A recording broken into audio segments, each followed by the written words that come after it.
കണ്ണടയ്ക്കാതെ നോക്കിയിരുന്നു. കാരണം കണ്ണടച്ചിട്ടില്ല, ആരൊക്കെയാണ് പെർഫോമൻസ് ചെയ്യണതൊക്കെ ഭയങ്കരമായിട്ട് നമ്മൾ നോക്കിയിരുന്നു. ആ വന്ന തിരിച്ചടിയാണ്, ഭയങ്കര മറുപടിയാണ്. തിരിച്ച് മറുപടിയാണ്.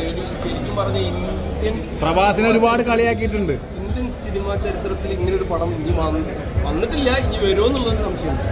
അത്രയും എന്ന് പറഞ്ഞാൽ ഓരോ സീൻ പോലും നമുക്ക് ശരിക്കും കണ്ണിങ്ങനെ ചുമ്മാ നമ്മൾ നോക്കിയിരുന്നു.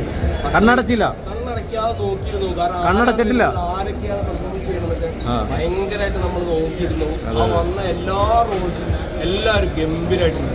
കമൽഹാസനും അമിതാഭ് ബച്ചനും നമ്മുടെ ദുൽഖർ വരെ പൊളിച്ചടിക്കിയിട്ടുണ്ടായിരുന്നു. ഇത്ര സൂപ്പർ സ്റ്റാർ ഒക്കെ വന്ന് ഇനി ഞാൻ പറഞ്ഞില്ല, അടുത്ത ഭാഗത്തിന് വേണ്ടി എല്ലാവരും വെയിറ്റിംഗ് ആണ്. ഗംഭീര പടമാണ്. എല്ലാവരും നല്ല തിയേറ്ററിൽ പോയി കാണണം. 3D എഫക്റ്റിൽ കണ്ടു കഴിഞ്ഞാൽ ഒന്നും കൂടി ഗംഭീരമായിരിക്കും. ഗംഭീര പടം. ഇനി ഒരു ഘട്ടം കൂടി കാണാനുണ്ടോ പടം? ഇതിപ്പോ ഇനി അടുത്ത ഷോപ്പിൽ ചെന്നിട്ടുണ്ട്, ഒന്നും കൂടി കാണണം. അത്രയും ത്രില്ലിംഗ് ആണ്. ഓരോ നിമിഷവും നമുക്ക് അടിപൊളിയായിട്ട് കാണാൻ പറ്റിയ സിനിമയാണ് പ്രഭാസ് ബാക്ക്. പ്രഭാസ് കമൽഹാസന്റെ ലുക്ക് എങ്ങനെയുണ്ട്? കമൽഹാസൻ അടുത്ത പാട്ടിലാണ് പൊളിച്ചെടുക്കും.